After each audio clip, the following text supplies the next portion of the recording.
హైదరాబాద్ లో ఈడీ అధికారుల సోదాలు కలకలం సృష్టిస్తున్నాయి. ప్రముఖ వ్యాపారవేత్త బూరుగు రమేష్ ఇంట్లో అధికారులు ఇవాళ తెల్లవారుజాము నుండి ఆకస్మిక తనిఖీలు చేపడుతున్నారు. 2 బృందాలుగా విడిపోయి అల్వాల్, మారేడుపల్లి ప్రాంతాల్లోని ఇళ్లు, కార్యాలయాల్లో ఈడీ అధికారులు సోదాలు చేపడుతున్నారు. ఇక మరోవైపు బూరుగు రమేష్ కుమారుడు విక్రాంత్ ఇంట్లోనూ తనిఖీలు కొనసాగుతున్నాయి.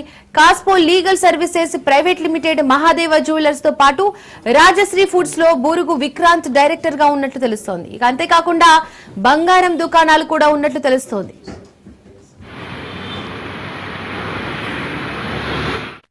సంబంధించి మోర్ డీటెయిల్స్ మా ప్రతినిధి పవన్ అందిస్తారు. పవన్, ఈరోజు ప్రముఖుల ఇంట్లో ఈడీ సోదాలు జరుగుతున్నట్లు తెలుస్తోంది. దీనికి సంబంధించి డీటెయిల్స్ ఏంటి? సికింద్రాబాద్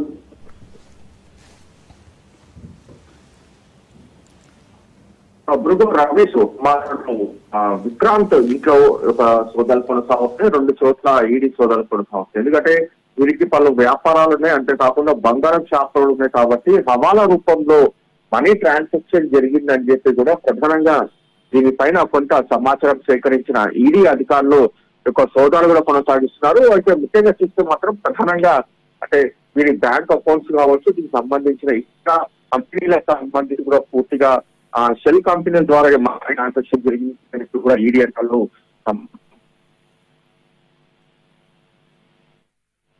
కొనసాగే ఇప్పటికే కొంత అక్రమంగా యొక్క మనీ ట్రాన్సాక్షన్ సంబంధించి కూడా కొన్ని అకౌంట్స్ గా గుర్తించినట్లుగా తెలుస్తుంది. వాటిని ఆధారంగా పూర్తిగా ఇంకా యొక్క సోదాలు కొనసాగుతున్నాయి. అంతేకాకుండా ఇప్పుడు అల్వాలు, మాడిపల్లిలో కొనసాగుతున్నాయి. ఇప్పటికే విక్రాంత్ ఇచ్చిన సమాచారం ప్రకారం అయితే మరికొన్ని చోట్ల కూడా యొక్క సోదాలు కొనసాగే అవకాశం కూడా కనిపిస్తుంది. అయితే ఈ హవాలా రూపంలో అంటే ఇక్కడ సంబంధించిన కంపెనీలకు సంబంధించి మనీ ఎందుకు ట్రాన్సాక్షన్ జరిగింది అనే దానిపైన ఈడీ అధికారులు ప్రత్యేకంగా దృష్టి కొనసాగించారు. దాని ప్రకారమే యొక్క సోదాలు కూడా కొనసాగుతున్నాయి.